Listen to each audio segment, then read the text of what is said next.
Hey everybody, welcome back to Home Life 365. We are back in the kitchen today and I have another bread recipe for you. Today's bread is going to be an easy, no yeast bread. This is great for beginners, or if you just find yourself with no yeast in the house and you would like to have some bread, this is a great recipe. Okay, to get started with this recipe, I'm going to gather all my ingredients, and what you will need is all-purpose flour and baking powder, salt, sugar or honey, either one, and a stick of butter and milk coming to room temperature. You'll also want to preheat your oven to 400 degrees and melt the stick of butter. You'll also be using 2 bowls to mix this up, so I'm going to gather all the supplies and I'll be right back.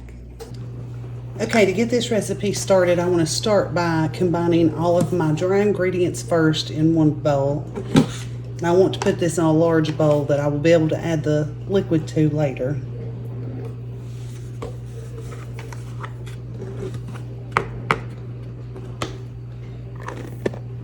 So to this bowl, I'm going to add 3½ cups of all-purpose flour. And I will add, this is a great way to use items from your pantry if you're stocking your pantry, because all the ingredients are pretty much things that are going to be stored in your pantry all the time. Okay, that was 3½ cups of all-purpose flour. To that, I want to add 1½ tablespoons of baking powder, not baking soda. That was 1 tablespoon. So that's 1½ tablespoons. To the flour and baking powder, I'm going to add 1 teaspoon of salt. I'm adding just table salt. You can add kosher salt if you prefer. So that's all the dry ingredients, and I'm just going to give those a whisk to make sure they're all combined. I'm going to make a little well in the center, and this is where I'll add my liquid ingredients in a minute.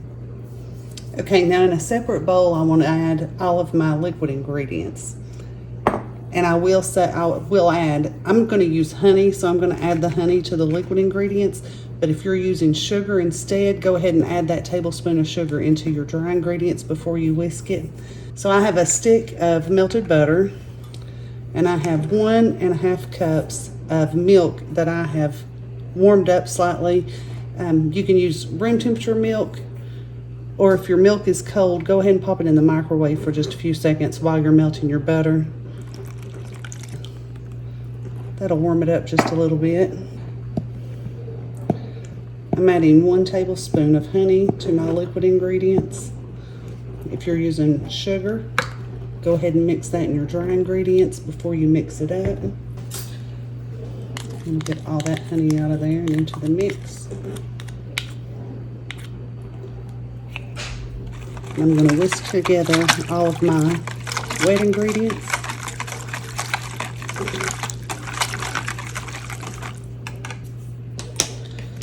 Now I'm going to pour my wet ingredients into my dry ingredients.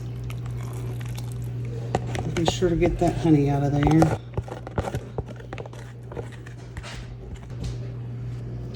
Now I want to gently fold the wet and dry ingredients together. So just pull from the bottom and turn this over. You don't want to overmix this. Don't use a mixer.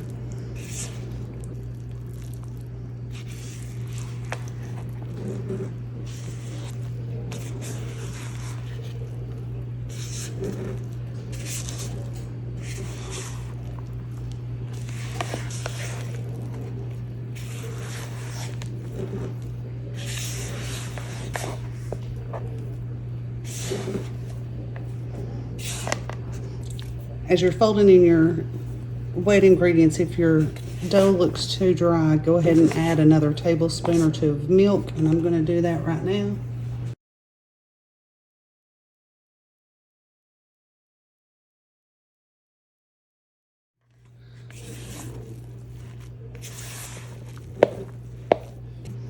So now you can see there's no more dry flour in the bowl.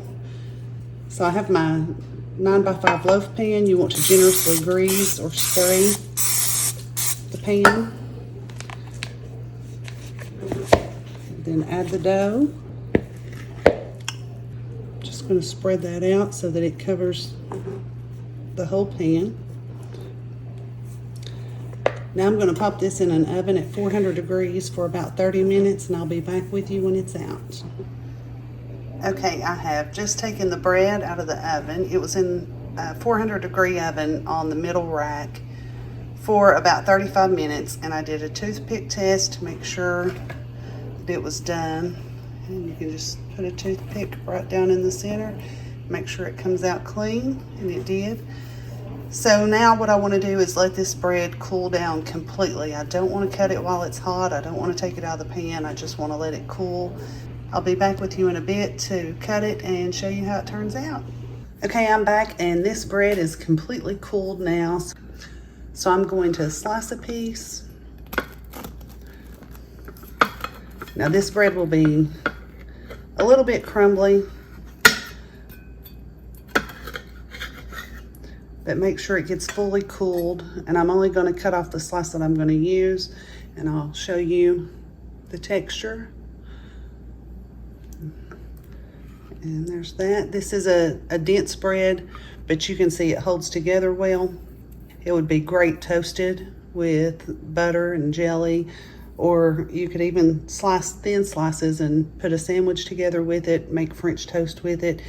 It's an extremely versatile bread. You could also make garlic bread with it, or even a cheese toast. I hope I've shown you how simple it is to make bread to add on to your meals and how inexpensive it can be.